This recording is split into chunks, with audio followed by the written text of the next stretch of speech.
Une médecine plus préventive et plus personnalisée, capable de déchiffrer les signaux les plus intimes de nos organismes. Des soins moins invasifs et plus efficaces contre le cancer ou les maladies cardiovasculaires, grâce à la faculté de traiter exclusivement les cellules malades.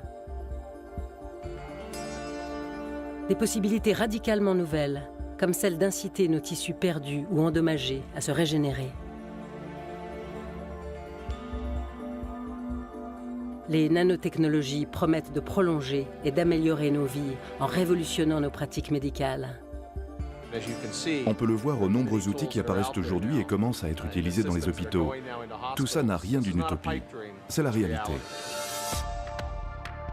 Selon certains, leur pouvoir pourrait même aller jusqu'à favoriser l'apparition d'un homme nouveau aux performances augmentées. Fantasme ou réalité? Quelles répercussions concrètes les applications médicales des nanotechnologies vont-elles avoir sur nos vies? Et à quels nouveaux questionnements vont-elles nous confronter?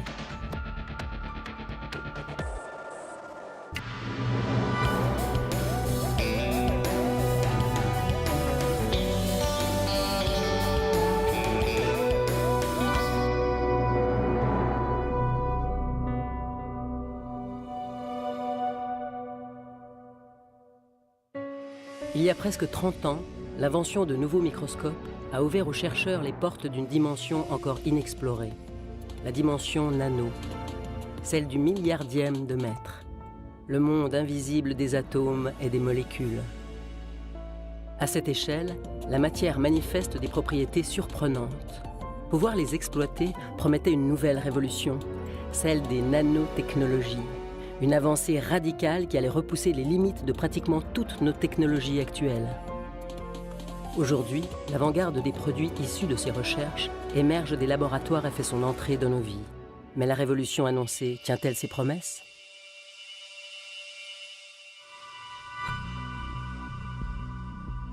Dans le domaine médical, les premières applications des nanotechnologies devraient toucher chacun de nous de très près.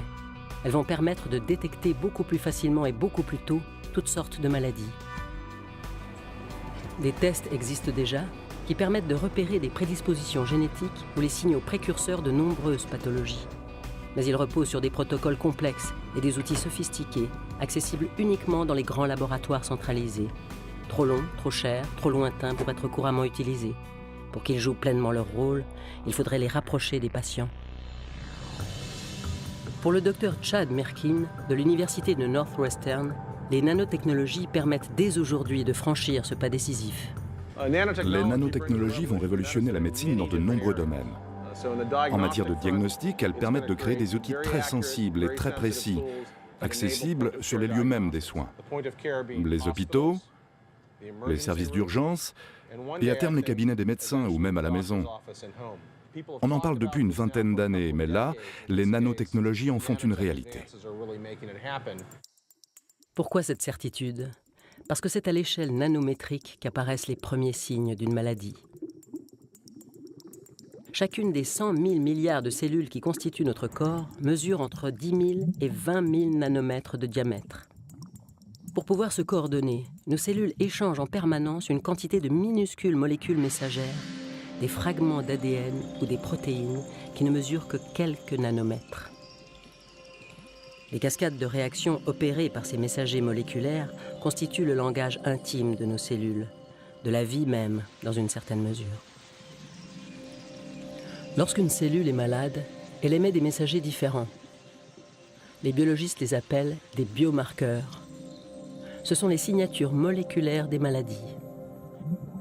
Et c'est sur la détection de ces éléments que reposent aujourd'hui nos systèmes de diagnostic les plus sophistiqués. Il se trouve qu'il y a un biomarqueur génétique spécifique et souvent un biomarqueur protéinique spécifique pour presque toutes les maladies. Et au cours des 20 dernières années, nous avons fait d'énormes progrès dans l'identification de ces marqueurs. Aujourd'hui, nous pouvons créer des tests qui détectent ces différents biomarqueurs et nous permettent de déterminer rapidement la nature et le degré de développement d'une maladie et bien sûr le traitement à appliquer. Cette révolution-là est déjà en marche. Les premiers systèmes de diagnostic issus des recherches de Chad Merkin sont déjà utilisés depuis 3 ans dans une 50aine d'hôpitaux américains. Voilà une des formes sous laquelle les nanotechnologies ont fait leur entrée dans le monde médical. Un système entièrement automatisé qui, grâce à des cartouches jetables, permet aux médecins de détecter en un seul test la présence de différentes maladies, de virus ou de prédispositions génétiques dans un échantillon de sang.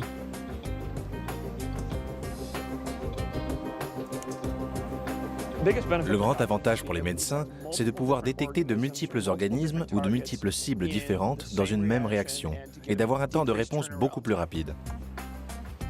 L'objet n'a rien de spectaculaire, mais ses résultats le sont. En 2009, on a vu l'apparition d'une nouvelle souche de virus de la grippe, H1N1 2009. Et grâce aux nanotechnologies, nous avons pu détecter le pathogène, l'identifier et déterminer précisément la nature du virus, et tout cela en 3 heures et demie. Alors que les méthodes traditionnelles, qui imposent une mise en culture du virus, suivie d'un processus de détection et d'identification, pouvaient nous prendre jusqu'à 14 jours. William Moffitt dirige la société qui commercialise ce système. Et pour lui, son atout le plus révolutionnaire, c'est sa simplicité. La grande différence apportée par les nanotechnologies, c'est la possibilité d'intégrer dans une simple cartouche jetable tous les éléments nécessaires à l'automatisation complète des tests. Donc une technologie extraordinairement précise et sensible, tout en étant très simple à utiliser et peu coûteuse. Mais comment cette petite machine peut-elle remplacer le travail de tout un laboratoire? Les systèmes de diagnostic moléculaire utilisent une propriété fondamentale des molécules messagères qu'ils recherchent. Elles se lient systématiquement à d'autres molécules complémentaires ou ligands selon une logique de clés et de serrures.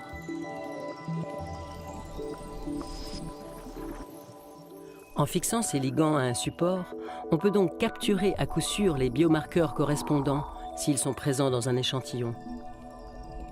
Mais ces objets sont si minuscules qu'il est extrêmement difficile de lire le résultat de ces tests, d'où la complexité des outils actuels. Chad Merkin a résolu ce problème à l'échelle moléculaire en utilisant les propriétés des nanoparticules d'or. Les nanoparticules d'or sont de petits amas d'atomes d'or. Elles sont de couleur rouge lorsqu'elles mesurent moins de 100 nanomètres de diamètre. Ce rouge est si intense qu'une solution, même très diluée, apparaît très colorée. Et c'est pour cette raison qu'elles étaient en fait déjà utilisées au Moyen-Âge pour la teinture rouge des vitraux.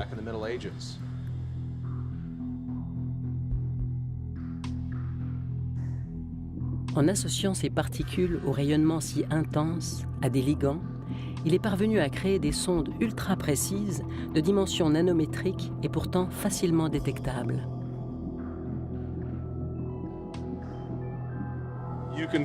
On peut les voir comme de petites balises nanométriques qui s'attachent aux molécules recherchées et révèlent que le biomarqueur d'une maladie est présent en envoyant un signal puissant. Elles peuvent distinguer le biomarqueur d'une maladie en présence de millions d'autres signaux, avec une précision incroyable, de l'ordre de 100% dans la plupart des tests. La précision de ces nouveaux outils pourrait permettre une profonde évolution des pratiques médicales. Cela va changer la médecine en permettant aux médecins de détecter bien plus de choses, ce qui va nous permettre de produire des diagnostics adaptés à chaque patient, alors que ceux d'aujourd'hui sont standardisés pour le plus grand nombre. Aujourd'hui, cette machine ne propose qu'une dizaine de tests différents.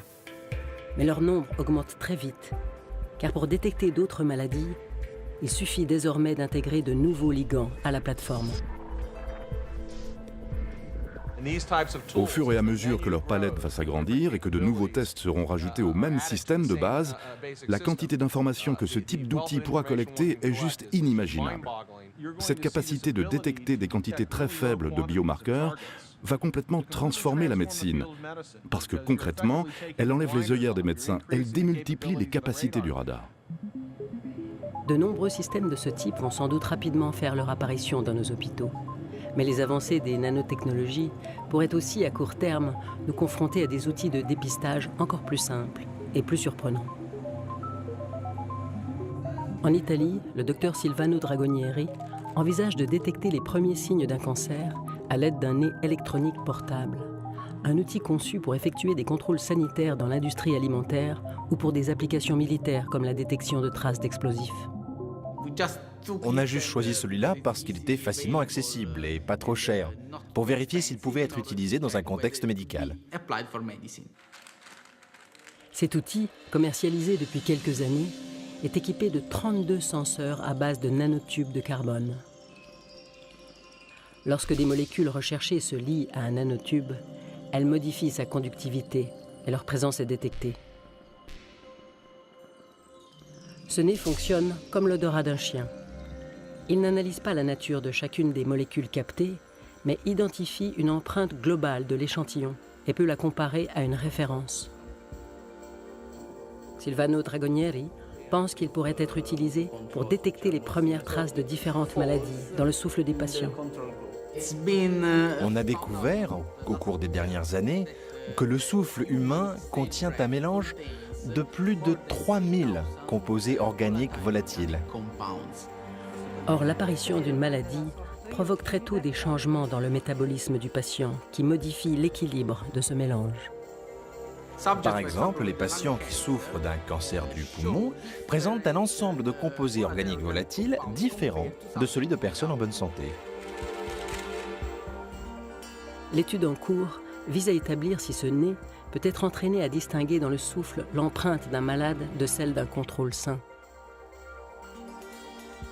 Aujourd'hui, le seul outil qui permet la détection précoce d'un cancer du poumon est le scanner. Obtenir une réponse fiable et rapide en soufflant simplement dans une poche plastique représenterait un progrès indiscutable. Or, les résultats préliminaires de Dragonieri sont très encourageants. On a déjà établi que ce nez pouvait distinguer les sujets asthmatiques de ceux qui ne le sont pas, et il distingue les patients atteints de cancer du poumon de patients sains et de patients atteints de bronchite chronique.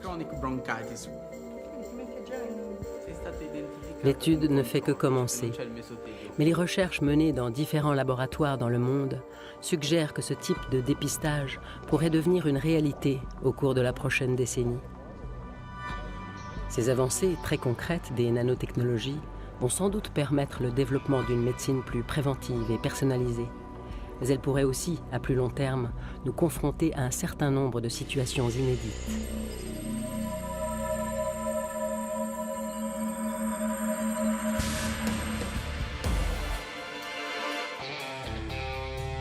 Je suis venu ici pour la première fois en 2040. Je venais juste de rencontrer cette fille, Lisa, et elle rêvait de découvrir la cité du futur dont parlaient les médias. J'avais du temps et elle était jolie, alors pourquoi pas? Mais futur ou pas, certaines choses semblaient ne jamais devoir changer. Monsieur, service des douanes, immigration et santé Enfin publique. si, ici il s'appelait douane, immigration et santé publique. Juste une simple formalité, ça n'a pas Et ils étaient très polis. Par ici, s'il vous plaît. Trop peut-être. Monsieur, tout d'abord, permettez-nous de vous souhaiter la bienvenue. Ils nous ont de la part du séparés. ministère de l'Immigration Mais et j'ai de vite la senti Santé que ce n'était publique pas un à contrôle Massy. comme les autres. Désolé d'interrompre votre séjour. Et nous travaillons Ils sur une intervenaient action dans le de cadre d'une action de santé publique. Ne vous inquiétez pas, Et ils avaient une bonne nouvelle. Je n'étais porteur d'aucun virus répertorié. Épidémiologique, ce qui signifie que vous n'êtes porteur d'aucun virus de classe. Par contre, ils avaient remarqué que ni moi ni Lisa ne portions de check patch. Un check patch. Un check patch. Un nanopatch. Un check patch.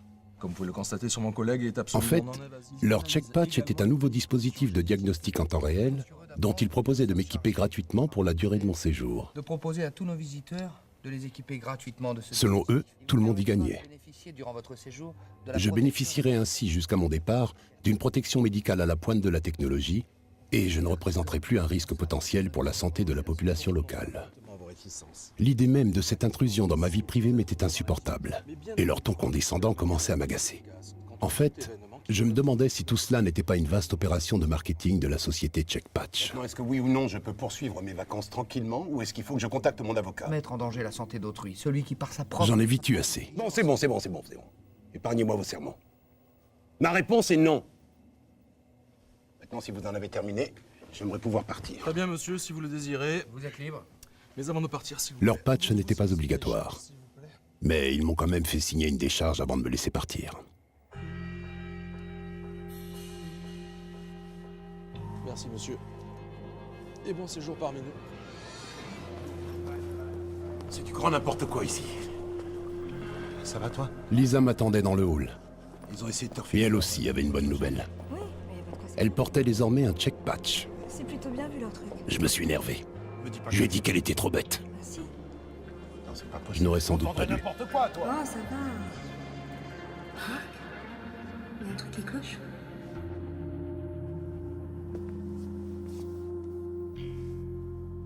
J'ai rouvert les yeux à l'hôpital. Bonjour, monsieur Santos.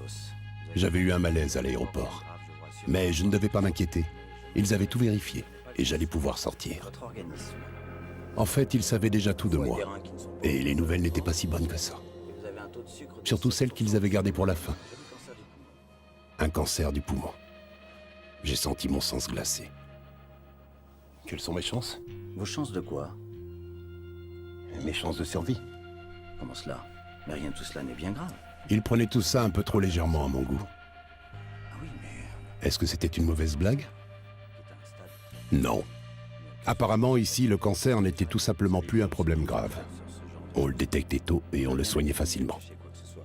J'étais sidéré. Mais je vois qu'il y a peut-être un petit Mais problème. pas autant que lorsque j'ai compris que faute d'assurance adéquate, ils envisageaient de me renvoyer mourir chez moi. Alors on va pas pouvoir faire grand-chose pour vous. Vous êtes en train de me dire que vous allez me renvoyer dans mon pays mourir lentement d'un cancer que vous pourriez facilement traiter ici? Écoutez, oui, non. Enfin, écoutez, c'est pas moi qui fais les lois. Voilà. J'ai Et mentionné ce n'était pas votre fini. cancer. Ce type avait tranquillement annoncé mon cancer à Lisa. Et elle avait paniqué. Car grâce à son nouveau patch, il venait aussi de lui apprendre qu'elle était enceinte. Quoi? De 4 jours. Pas non plus qu'elle était enceinte de 4 jours. Je n'ai jamais revu Lisa.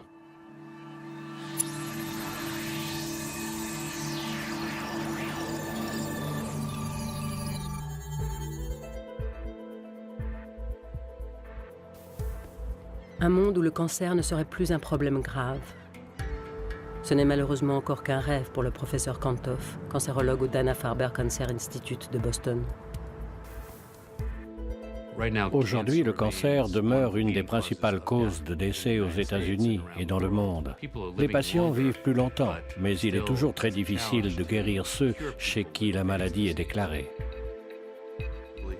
Philippe Kantoff a participé à la mise au point des tout premiers essais sur des patients humains d'un produit issu des nanotechnologies qui pourrait contribuer à changer cette situation en corrigeant le principal défaut des thérapies actuelles.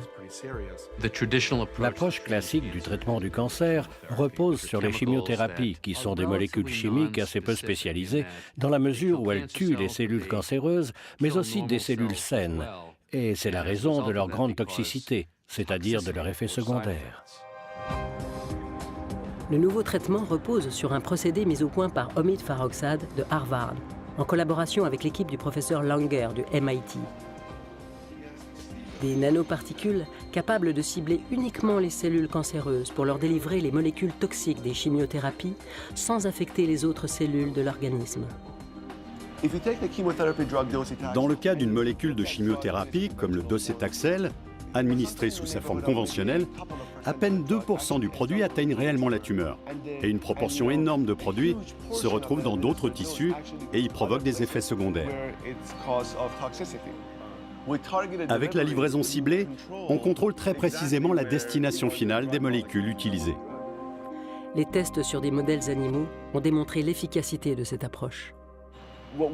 Ce que nous avons constaté sur toute une gamme de modèles animaux pour le traitement du cancer, c'est que nous sommes chaque fois capables d'améliorer l'efficacité d'une molécule par rapport à sa forme classique, et presque systématiquement capables de réduire ses effets secondaires.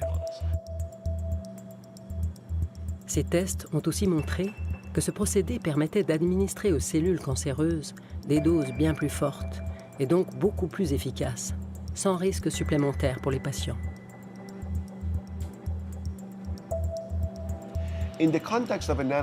Avec les nanoparticules, on peut multiplier par 20 la quantité de molécules actives sur le site de la tumeur. Avec une chimiothérapie classique, la dose qu'il faudrait administrer aux patients pour atteindre de telles concentrations serait en fait mortelle. Grâce aux nanoparticules ciblées, on obtient essentiellement une éradication complète de la tumeur.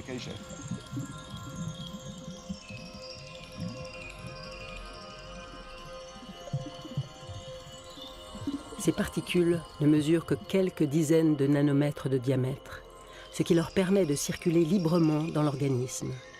Mais elles sont le résultat d'une construction sophistiquée qui leur confère des propriétés inédites.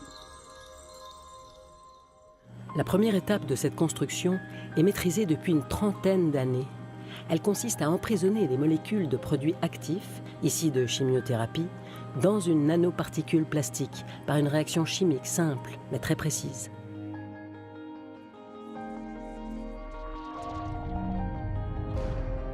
En modifiant les paramètres de cette réaction, on peut contrôler très précisément la taille de ces particules, leur porosité et la quantité de produits actifs qu'elles contiennent.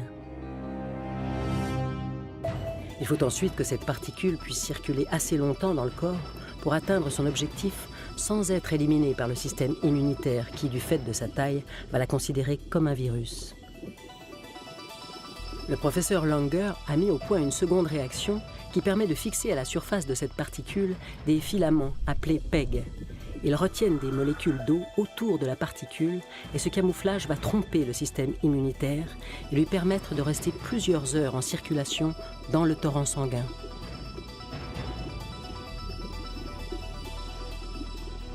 La contribution d'Omid Farokhzad a été de parvenir à rajouter à cet ensemble des têtes de guidage, des molécules qui se lient exclusivement à des récepteurs que seules les cellules cancéreuses développent à la surface de leur membrane. Cette particule peut désormais distinguer une cellule parmi les autres et livrer son chargement aux cellules souhaitées et dans une bien moins grande proportion aux cellules auxquelles il n'est pas destiné.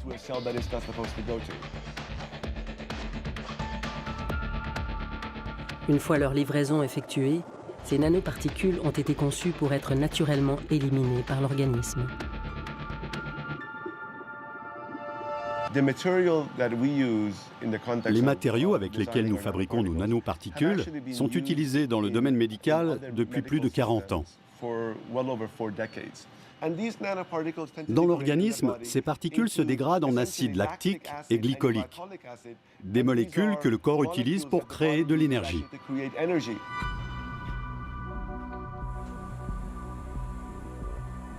Voici l'installation qui a été développée pour produire les nanoparticules nécessaires à plusieurs années de tests cliniques.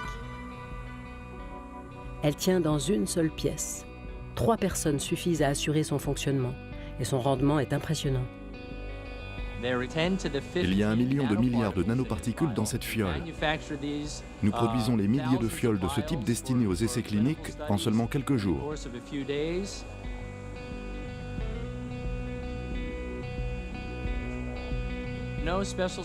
Aucune mesure de sécurité particulière n'est nécessaire pour une unité de production comme celle-ci. Juste les contrôles qui permettent de garantir la stabilité et la stérilité du produit.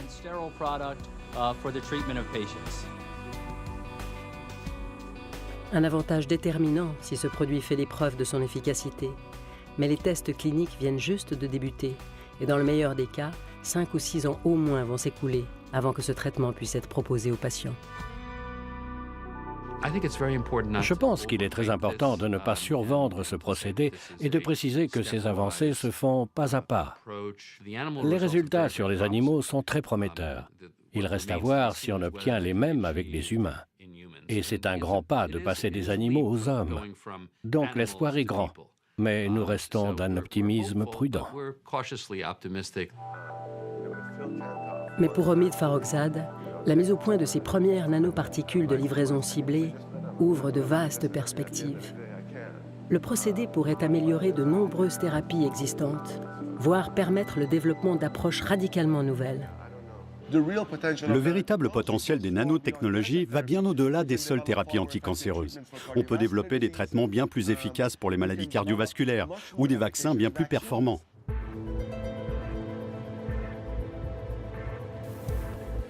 À quelques kilomètres de Boston, sur la base des mêmes techniques, une autre société développe en effet le concept de nanovaccin.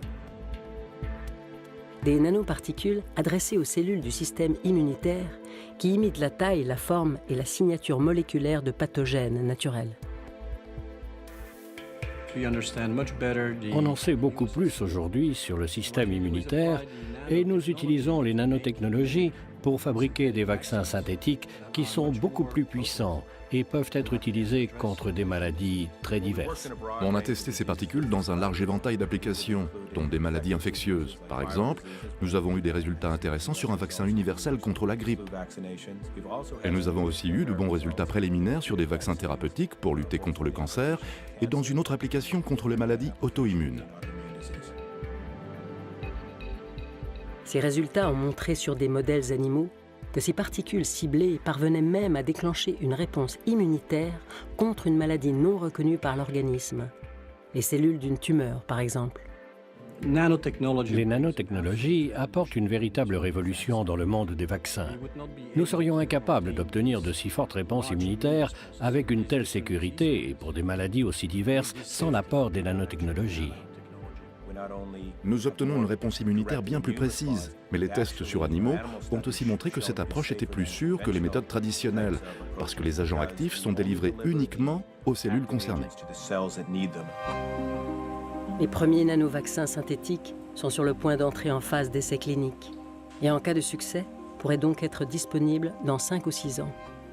Et là encore, ce qui frappe, c'est la modestie des installations nécessaires à la fabrication de ces nouveaux médicaments. Ce petit récipient là-bas contient environ 10 à 20 000 doses de vaccins et une unité de production industrielle suffisante pour alimenter le marché mondial pourrait tenir dans une pièce de peut-être 10 mètres par 5. Cette méthode de fabrication est très sûre car tout est petit, confiné, simple à faire et on utilise un matériel ou des technologies qui sont déjà utilisées dans l'industrie pharmaceutique depuis un moment. Les nanoparticules contre le cancer et les nanovaccins ne sont que 2 des premières applications du principe de livraison ciblée, mais elles ouvrent la voie à de très nombreuses autres possibilités. Je pense sincèrement que les nanotechnologies et le concept que nous développons vont nous permettre de nous attaquer à la plupart des maladies pour lesquelles il n'existe pas encore aujourd'hui de traitement. L'avenir nous le dira, et nous avons devant nous un travail considérable pour en faire la preuve, mais le potentiel est clairement là. Ce que nous voyons aujourd'hui n'est que la pointe de l'iceberg. Ce qui vient derrière est énorme, presque difficile à imaginer aujourd'hui. Ce dont je suis sûr, c'est que la médecine que nous pratiquerons dans 30, 40 ou 50 ans n'aura plus rien à voir avec celle d'aujourd'hui. Les 20 prochaines années vont être cruciales pour le développement de ces nouvelles approches. Mais leur potentiel à long terme est vertigineux. Si elles font la preuve de leur efficacité, elles entraîneront certainement des changements discrets mais profonds dans nos vies.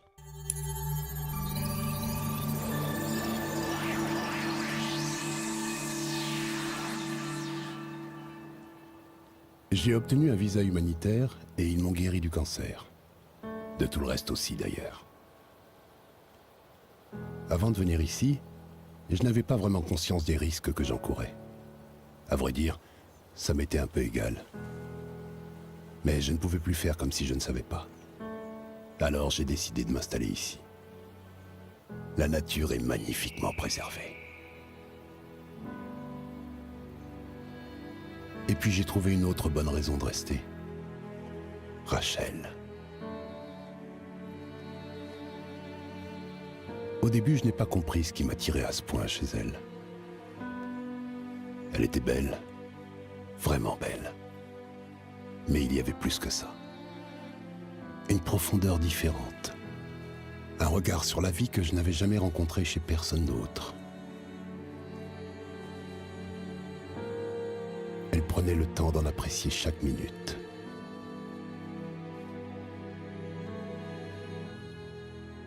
Elle n'avait pas l'air de travailler ni d'avoir de contraintes.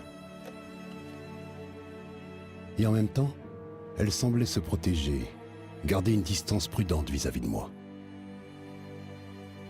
En fait, je ne savais rien d'elle.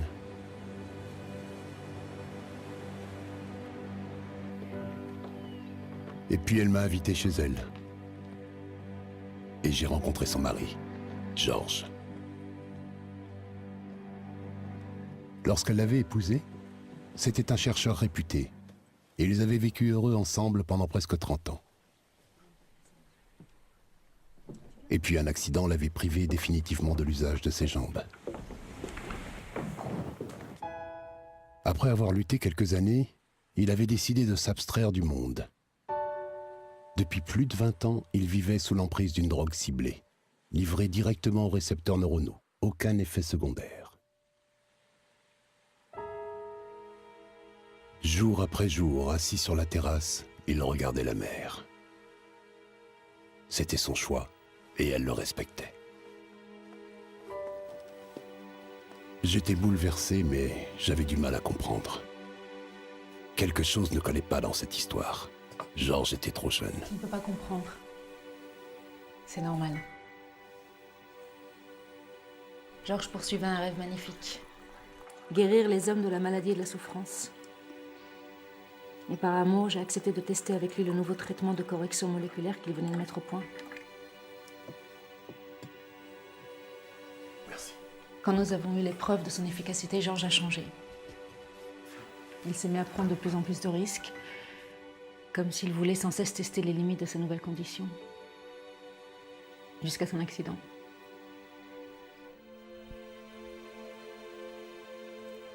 Aujourd'hui, j'ai 89 ans.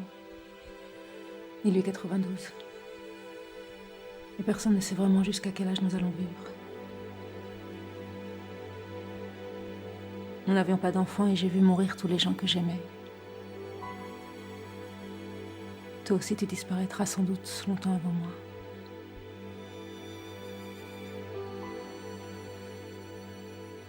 C'était une erreur de penser qu'en éliminant la maladie, on éliminerait la souffrance. Maintenant, le chemin est si long.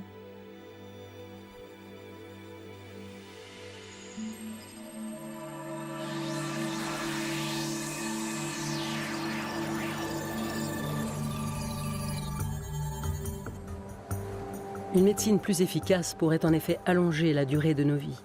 Mais comment pourrait-elle nous permettre de conserver une autonomie et une qualité de vie satisfaisante ? De nombreux tissus de nos corps cessent de se développer à l'âge adulte.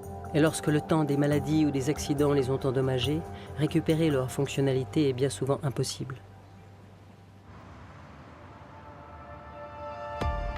Une approche radicalement nouvelle de ce problème est à l'étude à Chicago, à l'IBNAM, l'Institut pour les bio-nanotechnologies appliquées à la médecine. Samuel Stupp, son directeur, est un pionnier des nanotechnologies. Et pour lui, elles ouvrent des perspectives inédites à une discipline en plein essor, la médecine régénératrice. Son objectif, inciter les cellules de notre corps à reprendre leur croissance pour régénérer les tissus endommagés ou perdus. Durant le développement de nos corps, nos cellules reçoivent de nombreux signaux, transmis en fait par les nanostructures qui les entourent. Ces instructions les amènent à se spécialiser en tel ou tel tissu et à émettre les signaux qui vont leur permettre de se connecter pour former un organe ou un tissu fonctionnel. L'idée des nanotechnologies, c'est de créer des nanostructures synthétiques, conçues pour communiquer avec les cellules comme si elles faisaient partie d'un tissu naturel durant son développement.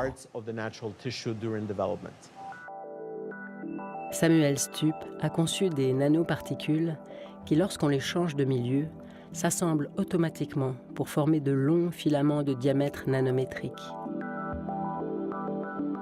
Ces filaments s'enchevêtrent ensuite en écheveaux dont la structure ressemble de très près à celle du collagène, les fibres naturelles qui dans notre corps entourent les cellules et guident leur croissance pour former les différents tissus. Ramil Shah, qui dirige un des laboratoires de l'IBNAM, étudie les réactions des cellules vivantes à différentes nanostructures artificielles de ce type. Nos tissus naturels sont constitués de fibres de collagène et ces fibres sont des nanostructures. Une cellule peut vraiment voir une nanofibre et si elle est entourée de nanofibres, elle peut interagir avec chacune d'entre elles. En principe, les messagers qui orientent la croissance de nos cellules sont des protéines. Elles leur indiquent de se connecter, de migrer, de se multiplier.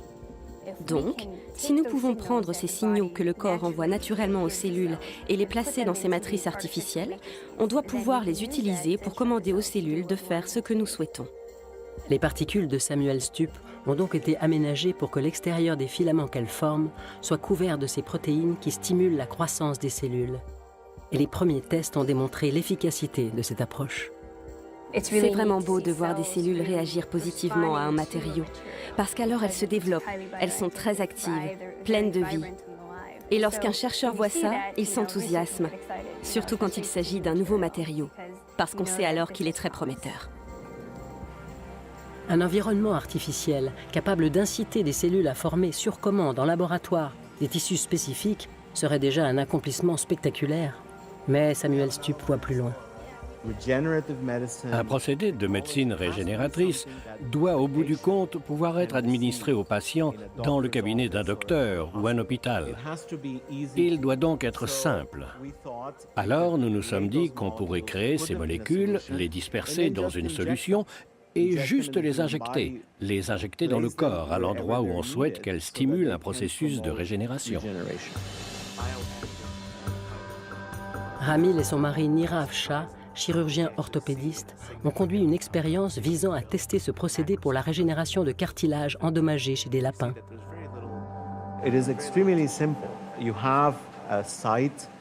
C'est très simple. À l'endroit où il est nécessaire de faire repousser du cartilage, on injecte le liquide qui contient ces molécules. Et sur place, elles s'assemblent en filaments, qui constituent un échafaudage. Et cet échafaudage est prêt à interagir avec les cellules. Alors que les techniques chirurgicales classiques aboutissent essentiellement à combler les défauts par un tissu cicatriciel, l'utilisation du gel de nanoparticules a permis une régénération presque parfaite des tissus. Les résultats sur les lapins sont très prometteurs, parce que nous avons montré que non seulement on stimulait la régénération de cartilage là où il faisait défaut, mais en plus, on préservait la qualité du cartilage avoisinant. Si nous parvenons à obtenir d'aussi bons résultats sur des modèles animaux plus grands, alors on pourra passer en phase de tests cliniques sur des hommes. Donc c'est vers là que nous allons et la recherche continue. Ce succès a montré l'extraordinaire potentiel de cette approche, d'autant plus que de bons résultats préliminaires ont aussi été obtenus sur la régénération de vaisseaux sanguins, d'os, de peau ou d'émail des dents. Notre ambition est de produire un système très ouvert de nanostructures chimiquement conçues pour communiquer avec les cellules et qui peuvent être adaptées à différentes applications de médecine régénératrice. Le résultat le plus impressionnant a été obtenu sur une souris dont la moelle épinière avait été sectionnée. En 3 semaines, elle bougeait de nouveau ses pattes arrière. Le gel de nanoparticules avait donc pu susciter la régénération partielle et la reconnexion de neurones, les cellules très particulières qui composent notre système nerveux et notre cerveau. Ce serait formidable de pouvoir régénérer des neurones pour les patients souffrant d'Alzheimer, ou d'avoir de nouvelles méthodes pour traiter les accidents cérébraux, ou là encore, il faudrait pouvoir produire de nouveaux neurones, ou à défaut au moins stimuler la formation de connexions entre des neurones déjà présents, mais qui ont été endommagés par un choc ou une maladie.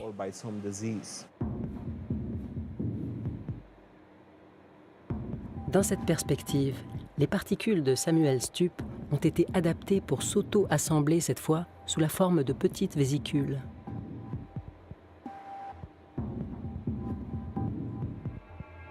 Ces cellules artificielles porteuses de messagers moléculaires ressemblent à celles qui, dans nos cerveaux, servent de support à la croissance des neurones. Et ces derniers semblent apprécier cet environnement artificiel. Leurs extensions se développent et s'étendent pour créer de nouvelles connexions.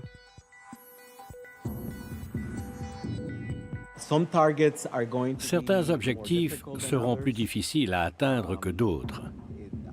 Je pense que le cartilage, par exemple, devrait être pour bientôt, ou les os. D'autres applications, comme le cerveau ou le cœur, pourraient prendre un peu plus longtemps. Mais dans nos corps, la plupart des processus cellulaires sont commandés par des signaux. Et les objets qui transmettent ces signaux sont, du point de vue des nanotechnologies, des nanostructures.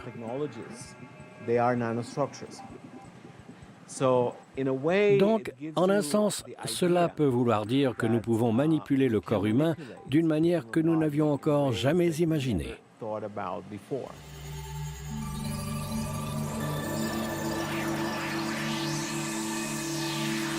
J'ai l'impression d'avoir la même conversation. Je suis photographe et Rachel m'avait donné une idée. Réaliser les portraits de ces tout premiers modifiés, ces précurseurs possibles d'une nouvelle humanité. Les clients n'en peuvent plus d'attendre. Et cette démarche m'avait valu un rendez-vous avec le célèbre Salvatore, qui dirigeait une galerie d'art de la ville, réputée pour ses provocations. Marc, n'est-ce pas? Il voulait voir toute la série pour peut-être l'exposer. Rachel m'a beaucoup parlé de vous et de votre travail. J'en ai vu quelques reproductions et je brûle de découvrir le reste. Rachel, vous la connaissez aujourd'hui, elle a 92 ans. Ça, c'est Jim, ex-handicapé, aujourd'hui membre des forces spéciales. Reconstruction multiple et système sensoriel amplifié. Un animal dangereux. Bill, hypercroissance osseuse et musculaire. Il souffrait de malformation cardiaque à la naissance. C'est son père qui l'a entraîné. Il a obtenu 6 médailles aux derniers Jeux Olympiques. Son cas est en cours d'examen par le comité. Elena, la star, elle est partout. Plastique entièrement redesigné suite à un accident d'avion. Équipée d'une quantité de gadgets. C'est une marionnette très touchante. Et voilà. Il a aimé les photos, il a aimé le concept. Pour lui, le moment était idéal. Le post-humain alimentait toutes les polémiques. C'est magnifique. J'adore. L'idée est extraordinaire et ils sont tous formidables. Il voulait travailler un design spécial pour la mise en scène de l'expo. L'adapter aux exigences de sa riche clientèle. C'est grand. Je n'ai pas tout à fait compris ce qu'il voulait dire, mais ça ressemblait à une bonne nouvelle. Et je lui ai laissé carte blanche. Cher ami, comment allez-vous? Le jour du vernissage, je suis arrivé en retard. Il y avait déjà du monde, mais je me suis dit que je lui avais peut-être fait confiance un peu vite. Je trouvais les gens bizarres. Et surtout, je ne voyais aucune de mes photos. Salvatore m'est tombé dessus à ce moment-là. Il avait l'air enthousiaste. Moi, je comprenais de moins en moins. Venez. Et ça devait se voir. Qu'est-ce qui se passe? Où sont mes photos?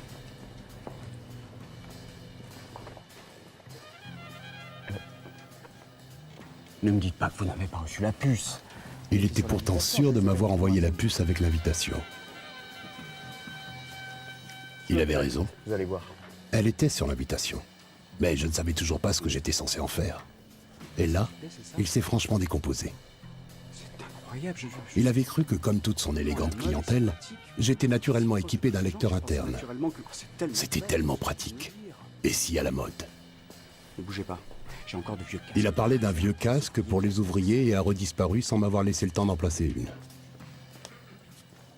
C'était comme un cauchemar. Tout le monde me regardait comme une bête curieuse. Je suis désolé, ce n'est pas... Quand il est revenu, il avait une énorme paire de lunettes à la main. J'ai une clientèle assez haut de gamme et nous sommes tous équipés, vous savez. Allez. Les enfiler fut une expérience unique. Allez.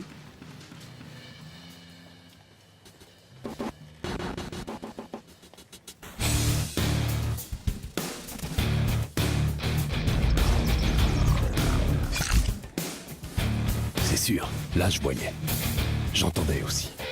C'était fascinant. Ah.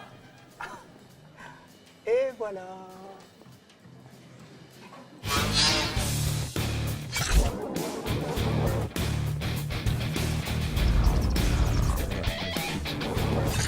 Mais je me suis vite senti pris d'un vertige.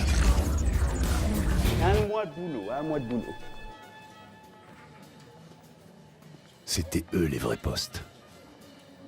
Leur monde n'avait déjà plus grand-chose de commun avec le mien. Et puis, je me suis dit que c'était peut-être ça qu'on appelait vieillir. Mesdames.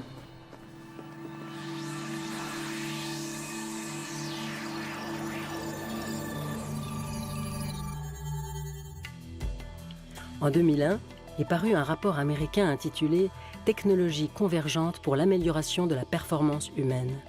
Il attribuait aux nanotechnologies un rôle déterminant dans l'avènement futur d'un homme aux capacités démultipliées par la connexion d'implants à son système nerveux. Et cette idée a sans doute contribué à convaincre les décideurs américains de faire des nanotechnologies une priorité scientifique nationale.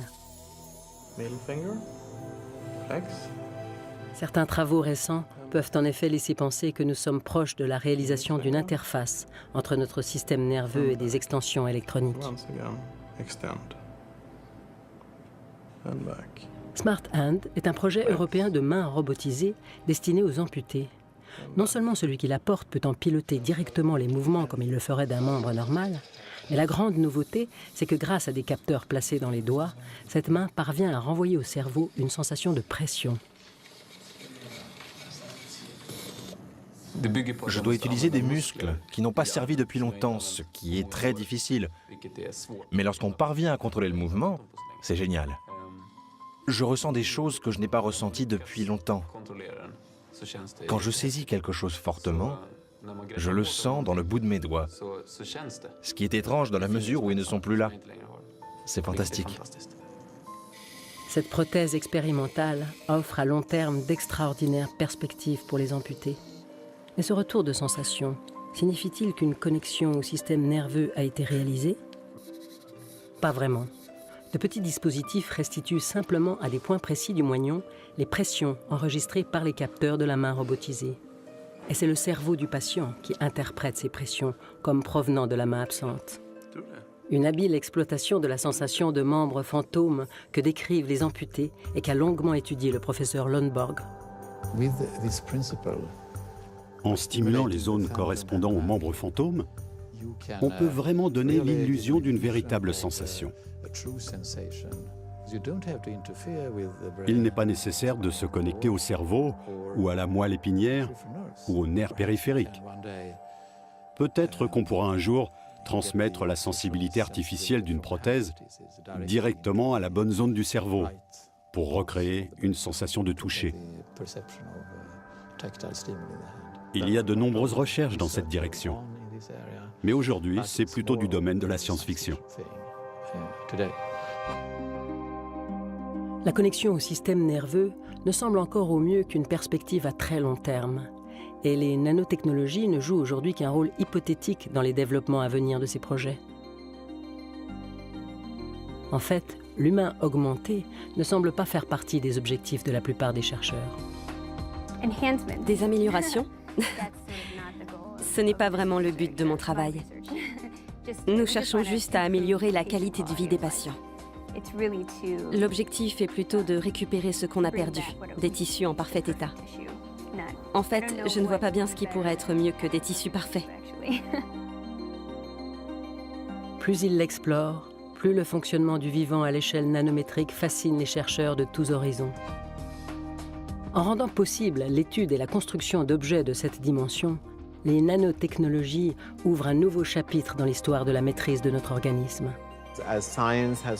Au fur et à mesure des avancées de la science, nous en avons appris plus sur tous les processus qui nous maintiennent en vie, et nous les comprenons avec un tel degré de précision qu'il devient possible aujourd'hui pour des chimistes, des physiciens et des ingénieurs d'intervenir sur ces processus à l'aide de structures synthétiques.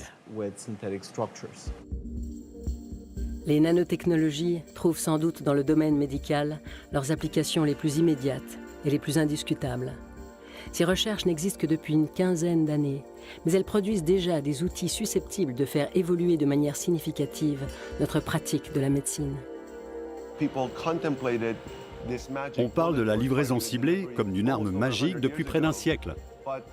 Mais grâce aux nanotechnologies, c'est aujourd'hui en train de devenir une réalité très concrète. Dans les 5 ou 10 ans qui viennent, nous allons voir des systèmes bien plus performants dans le domaine des médicaments, de l'imagerie médicale et du diagnostic. En ce qui concerne les développements à plus long terme, je serais moi-même assez curieux de voir où nous en serons dans 40 ou 50 ans. Difficile en effet d'imaginer à quel rythme ces nouvelles approches vont se développer, car la surprenante simplicité de leurs procédés de fabrication pourrait entraîner un essor très rapide. Je pense que ce qui m'a le plus frappé dans l'utilisation des nanotechnologies pour nos produits, c'est qu'on peut faire tenir le stock de nanoparticules nécessaires pour 2 ans de production dans une tasse à café. Donc les installations sont beaucoup plus petites. C'est comme si les processus de fabrication étaient miniaturisés à l'échelle de la technologie sous-jacente. Ces technologies ne reposent pas sur des composants onéreux. En fait, c'est le savoir-faire qui est essentiel à leur fabrication. Au fur et à mesure de la maturation de ces technologies, la compétition va faire baisser les prix.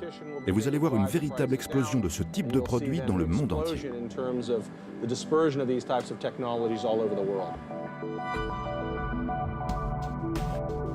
Que tous ceux qui en ont besoin puissent avoir accès aux outils de cette nouvelle médecine n'est pas la moindre des promesses des nanotechnologies. Mais les chercheurs seront-ils suivis par leurs partenaires industriels et commerciaux dans leur volonté affichée de partager le plus largement possible les bienfaits de ces avancées? Voilà qui serait sans aucun doute une véritable révolution.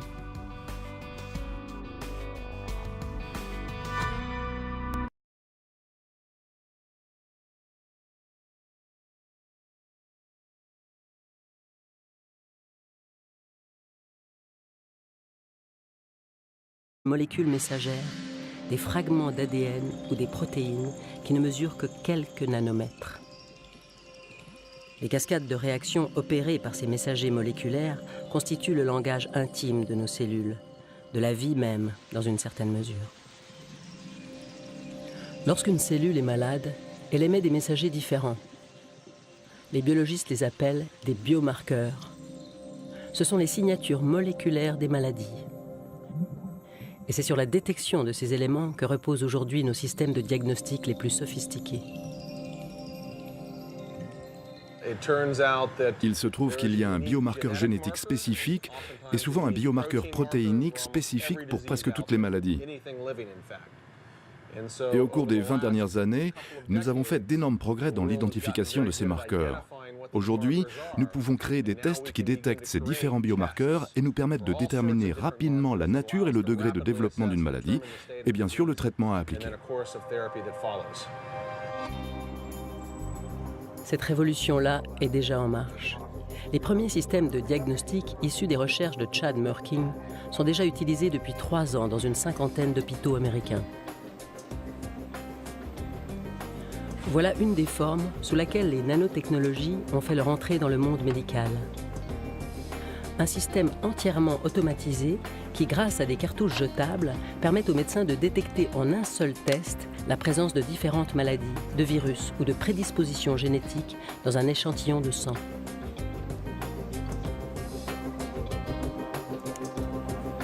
Le grand avantage pour les médecins, c'est de pouvoir détecter de multiples organismes ou de multiples cibles différentes dans une même réaction et d'avoir un temps de réponse beaucoup plus rapide. L'objet n'a rien de spectaculaire, mais manifeste des propriétés surprenantes. Pouvoir les exploiter promettait une nouvelle révolution, celle des nanotechnologies. Une avancée radicale qui allait repousser les limites de pratiquement toutes nos technologies actuelles. Aujourd'hui, l'avant-garde des produits issus de ces recherches émerge des laboratoires et fait son entrée dans nos vies. Mais la révolution annoncée tient-elle ses promesses ?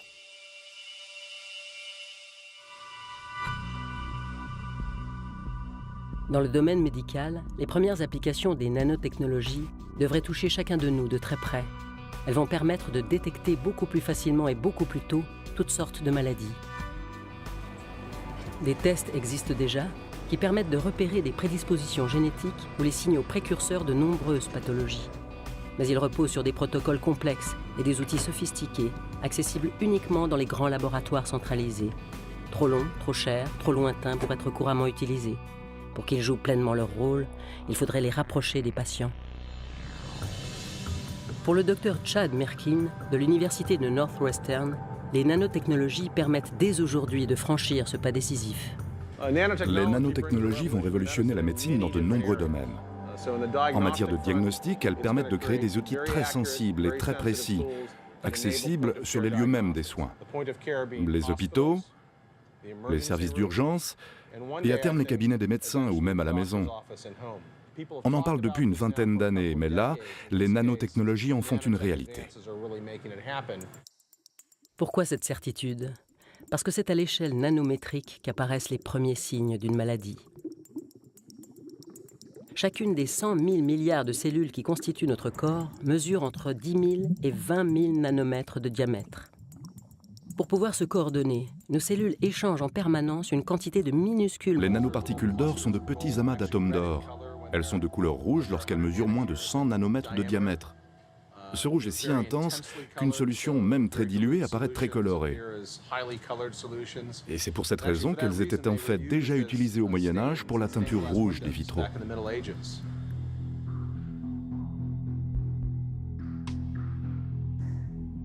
En associant ces particules au rayonnement si intense à des ligands, il est parvenu à créer des sondes ultra précises de dimensions nanométriques et pourtant facilement détectables.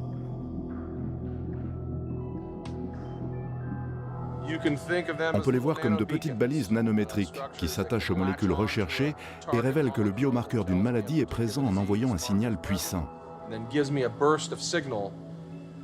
Elles peuvent distinguer le biomarqueur d'une maladie en présence de millions d'autres signaux, avec une précision incroyable, de l'ordre de 100% dans la plupart des tests. La précision de ces nouveaux outils pourrait permettre une profonde évolution des pratiques médicales. Cela va changer la médecine en permettant aux médecins de détecter bien plus de choses, ce qui va nous permettre de produire des diagnostics adaptés à chaque patient, alors que ceux d'aujourd'hui sont standardisés pour le plus grand nombre. Aujourd'hui, cette machine ne propose qu'une dizaine de tests différents. Mais leur nombre augmente très vite, car pour détecter d'autres maladies, il suffit désormais d'intégrer de nouveaux ligands à la plateforme. Au fur et à mesure que leur palette va s'agrandir et que de nouveaux tests seront rajoutés au même système de base, la quantité d'informations que ce type d'outil pourra collecter est juste inimaginable. Cette capacité de détecter des quantités très faibles de biomarqueurs va complètement transformer la médecine, parce que concrètement, elle enlève les œillères des médecins, elle démultiplie les cas.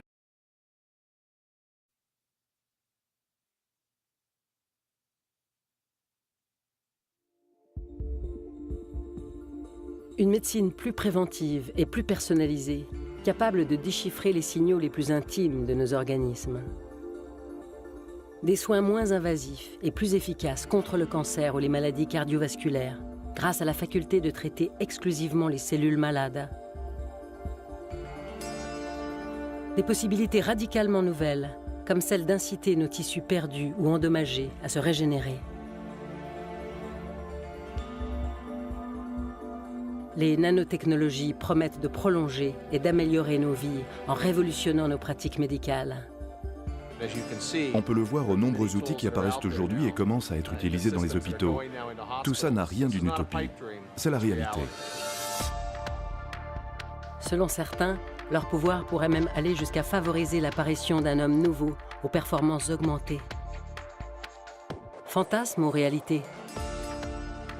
Quelles répercussions concrètes les applications médicales des nanotechnologies vont-elles avoir sur nos vies?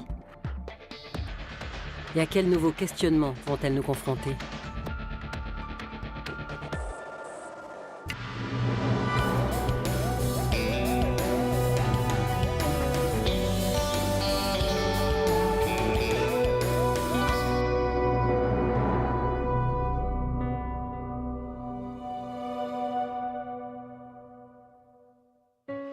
Il y a presque 30 ans, l'invention de nouveaux microscopes a ouvert aux chercheurs les portes d'une dimension encore inexplorée, la dimension nano, celle du milliardième de mètre, le monde invisible des atomes et des molécules.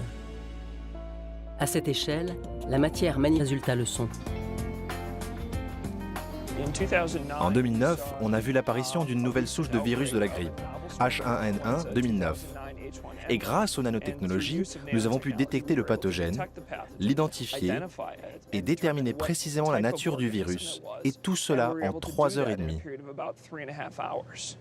Alors que les méthodes traditionnelles, qui imposent une mise en culture du virus, suivie d'un processus de détection et d'identification, pouvaient nous prendre jusqu'à 14 jours. William Moffitt dirige la société qui commercialise ce système. Et pour lui, son atout le plus révolutionnaire, c'est sa simplicité. La grande différence apportée par les nanotechnologies, c'est la possibilité d'intégrer dans une simple cartouche jetable tous les éléments nécessaires à l'automatisation complète des tests. Donc une technologie extraordinairement précise et sensible, tout en étant très simple à utiliser et peu coûteuse. Mais comment cette petite machine peut-elle remplacer le travail de tout un laboratoire?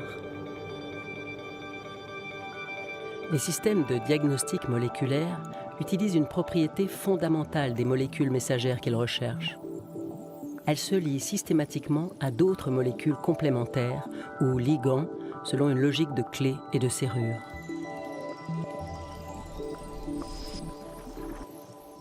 En fixant ces ligands à un support, on peut donc capturer à coup sûr les biomarqueurs correspondants s'ils sont présents dans un échantillon. Mais ces objets sont si minuscules qu'il est extrêmement difficile de lire le résultat de ces tests, d'où la complexité des outils actuels. Chad Mirkin a résolu ce problème à l'échelle moléculaire en utilisant les propriétés des nanoparticules d'or.